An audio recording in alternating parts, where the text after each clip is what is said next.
আর প্রথম ফোনেই হয়তো আমাদের এবার একটুখানি বাইরে যেতে হবে বাংলার, তার কারণ গতকাল রাত্রিবেলা অরবিন্দ কেজরিওয়ালকে গ্রেফতার করা হয়েছে ইতিমধ্যেই। অরবিন্দ কেজরিওয়ালকে গ্রেফতার করলো ইডি। আবগারি দুর্নীতি মামলায় গ্রেফতার দিল্লির মুখ্যমন্ত্রী। ভোটের মুখে গ্রেফতার আরও এক মুখ্যমন্ত্রী। এর আগে ঝাড়খণ্ডের মুখ্যমন্ত্রী হেমন্ত সোরেনকেও আমরা জানি গ্রেফতার করেছিল এনফোর্সমেন্ট ডিরেক্টরেট। আর এর আগে ইডির একাধিক সমন বারবার এড়িয়েছেন অরবিন্দ কেজরিওয়াল। গতকাল দিল্লি হাইকোর্ট তার রক্ষা কবচের আবেদন খারিজ করে। তারপরেই ইডির তৎপরতা চোখে পড়ে সেখান থেকে। রাতের বেলায় তারপর গ্রেফতারি দেখতে পাওয়া যায় অরবিন্দ কেজরিওয়াল, দিল্লির মুখ্যমন্ত্রী।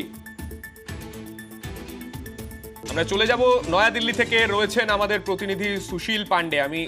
हम सुशील के पास जाएंगे। सुशील, एक चीज जो आपसे अभी पूछना चाहेंगे, जो कल रात से जो स्थिति हमने देखा है वहां पे दिल्ली में, जो आपके जो विधायक थे, जो मंत्री थे, वो लोग वहां पे आ गए थे, वहां पे वो लोग भी धरना दे रहे थे। अभी सुबह का क्या सिचुएशन है वहां का? जी देखिए, फिलहाल अगर सिचुएशन की बात करें तो आम आदमी पार्टी को फिलहाल निश्चित रूप से कहीं ना कहीं अभी आने वाले कुछ दिनों में संकटों का सामना करना पड़ेगा। सबसे महत्वपूर्ण बात इस मामले में ये है कि जिस तरह अरविंद केजरीवाल की गिरफ्तारी हुई है, उस गिरफ्तारी में ईडी के पास पर्याप्त सबूत हैं। उन्हीं सबूत के आधार पर फिलहाल अरविंद केजरीवाल की जांच एजेंसी ने दिल्ली की आबकारी नीति के मामले में गिरफ्तारी की है। चूंकि इस मामले में जो जांच ईडी कर रही थी, वो परत दर परत जो आरोपी हैं उनको पहले यूटिलाइज किया गया, पहले उनको गिरफ्तार किया गया, उसके बाद जो इस पूरे मामले में अरविंद केजरीवाल हैं उनको गिरफ्तार किया गया। इस पूरी गिरफ्तारी के 3 अहम कारण हैं जो हमें समझना होगा। पहला कि अरविंद केजरीवाल को लगभग 9 समन जारी किए गए जांच में शामिल होने के लिए, जिसके एवज में अरविंद केजरीवाल ने जांच में ना तो उन्होंने अपनी कोई संलिप्तता दिखाई, ना तो वो शामिल हुए, और दूसरा कि उसी समन के खिलाफ वो कोर्ट चले गए और उन्होंने संवैधानिकता पर सवाल उठाया। दूसरा जो इस मामले में एस्पेक्ट है वो ये है कि अरविंद केजरीवाल ने समन को चुनौती देते हुए ये भी कहा कि उन्हें गिरफ्तारी से संरक्षण दिया जाए। लेकिन जो साउथ लॉबी है, जिसका कांटेक्ट फिलहाल जांच एजेंसी ईडी के पास था, जिसमें ये बताया गया कि कैसे 100 करोड़ रुपए का ट्रांजैक्शन हुआ है और उस ट्रांजैक्शन में के कविता का रोल बहुत अहम है, और उसी के कविता के कनेक्शन के बाद ये माना जा रहा था कि अरविंद केजरीवाल की गिरफ्तारी कभी भी की जा सकती है, और महज कुछ ही दिनों के भीतर अरविंद केजरीवाल की गिरफ्तारी। एक बात पूछना चाहेंगे, कल रात को हमने देखा गिरफ्तारी का जो मामला था वो तो अभी हो चुका है, लेकिन आज उनका जो कोर्ट प्रोडक्शन है उसके बारे में क्या जानकारी अभी तक मिल रही है? जी देखिए, निश्चित रूप से अरविंद केजरीवाल को आज दिल्ली की राउज एवेन्यू कोर्ट में पेश किया जाएगा।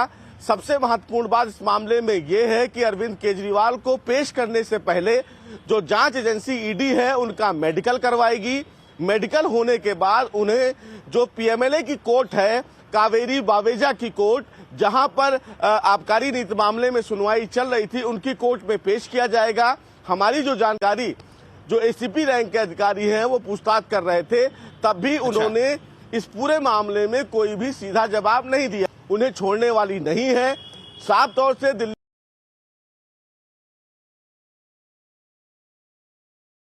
आबकारी नीति मामले में 15 से ज्यादा जो आरोपी हैं वो अक्यूज्ड हैं।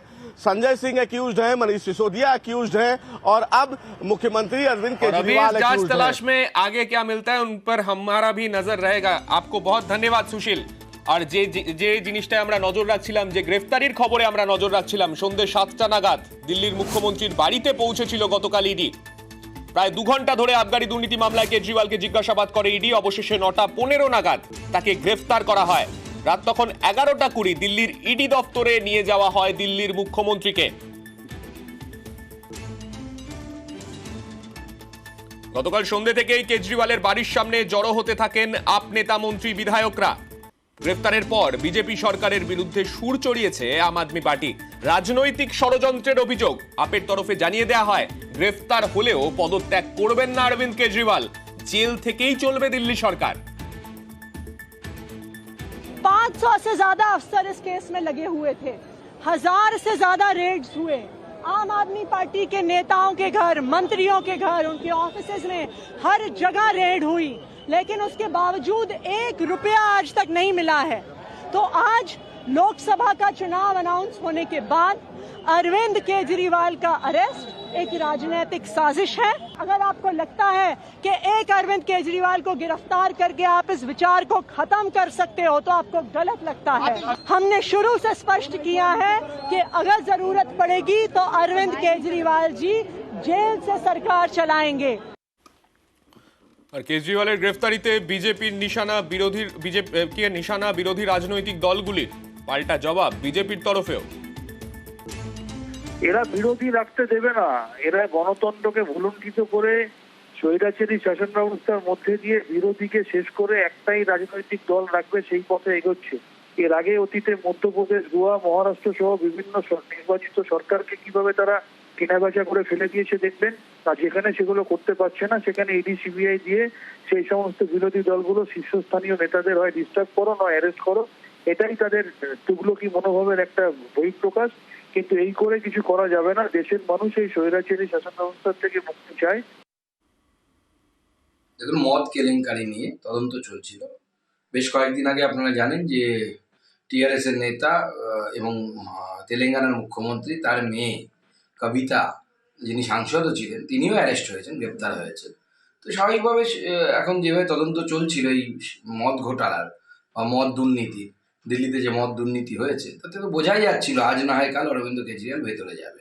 তার আগে তার আগে দিল্লির উপমুখ্যমন্ত্রী সিসোদিয়া সাহেব, তিনি গেছেন জেলে। তো এরা যে লুটে পুটে খাওয়ার জন্য এসেছে এবং এরা দুর্নীতিবাজ, মানুষের সামনে আস্তে আস্তে পরিষ্কার হয়ে যাচ্ছে।